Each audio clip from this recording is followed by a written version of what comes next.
C'est son rituel du lundi. Amina met en pratique ses notions de Wolof dans ce café. À 24 ans, la jeune femme qui a grandi à l'étranger envisage de s'installer au Sénégal, pays de son grand-père. Chaque semaine, elle suit des cours de Wolof en ligne avec Thierno, son professeur. Jërëjëf pour leçon tey lundi inchallah.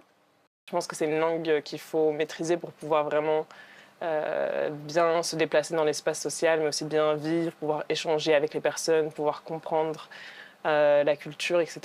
Pour renforcer l'utilisation des langues locales, plusieurs maisons d'édition ont vu le jour. Ejo édite depuis 5 ans dans une dizaine de langues sénégalaises, dont le Wolof. Une maison d'édition doit être en collaboration avec la langue qui est parlée par les populations.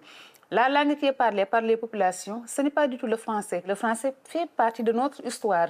Mais il faut commencer par nous approprier ou bien nous réapproprier ce qui nous appartient. Dans l'éducation nationale, les autorités sénégalaises veulent généraliser l'enseignement en langue locale en complément du français à l'horizon 2029. L'objectif, améliorer les performances scolaires chez les enfants.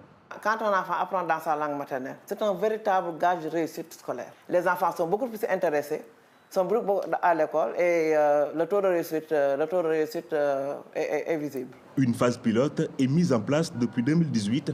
À terme, une cartographie linguistique complète permettra de définir la langue adéquate pour chaque zone du pays.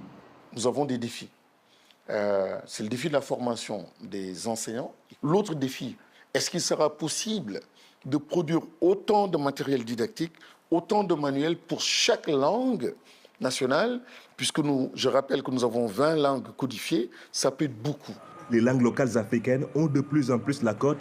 Depuis juillet, le Wolof et une trentaine de langues africaines sont disponibles dans Google Traduction.